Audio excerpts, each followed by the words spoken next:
ठीक। अब नेक्स्ट है आपका variation of atomic radius along the group और डाउन, मतलब डाउन द ग्रुप होगा पहला, एक होगा अलोंग द पीरियड होगा। तो डाउन द ग्रुप में क्या होता है, फॉर एग्जांपल हम पकड़ते हैं, मान लीजिए जब हम टॉप टू बॉटम आएंगे तो एज एग्जांपल समझिए लिथियम, उसके पास उसके कितने सेल होते हैं, 2 होते हैं, 2 और 1 होगा। सोडियम में कितना होगा, 2 8 1 होगा, 3 सेल बन गए। पोटेशियम में 2 8 8 1 4 बन गए।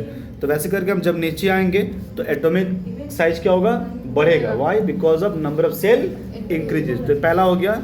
ओके, तो हम क्या बोलेंगे, पहला हम जब किसी भी ग्रुप में ऊपर से नीचे आते हैं तो एटॉमिक रेडियस क्या होता है, बढ़ता है। और सेम चीज़ अगर हम बात करेंगे पीरियड के अंदर, तो मान लो हम एक पीरियड में एग्जांपल लेते हैं। तो एक ही पीरियड के सारे एलिमेंट्स कौन कौन से हैं, लिथियम है, बेरिलियम है, बोरोन है, carbon, nitrogen, oxygen, fluorine and neon है। इनमें अब जब आप देखोगे ना तो इलेक्ट्रॉनिक कॉन्फ़िगरेशन में सबके पास नंबर ऑफ सेल 2 ही है, सब में 2 है, लेकिन न्यूक्लियर चार्जेस ज़्यादा है। जैसे कि लिथियम के अंदर number of electron last shell में 1 है और फ्लोरीन में कितना है, 7 है। तो हम जैसे जैसे लेफ्ट टू राइट जा रहे हैं, लेफ्ट टू राइट जा रहे हैं पीरियड के अंदर, एटॉमिक चार्ज जो न्यूक्लियर चार्ज जो क्या हो रहा है, बढ़ रहा है। अब जब न्यूक्लियर चार्ज बढ़ रहा है, हमने क्या पढ़ा था कि as nuclear charge increases radius decreases, तो साइज क्या होगा, छोटा होगा ना।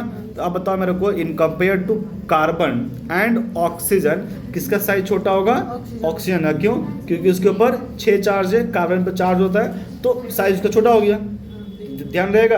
तो हम क्या बोलेंगे, जैसे कि हम एक किसी भी पीरियड में लेफ्ट टू राइट जाएंगे तो साइज क्या होगा, घटेगा। टॉप टू बॉटम ग्रुप में क्या होगा, साइज बढ़ेगा। बस इतना ही आपको ध्यान रखना है। एक ग्रुप के अंदर ऊपर से नीचे साइज क्या होता है, बढ़ता है, because number of cell increases. ठीक है।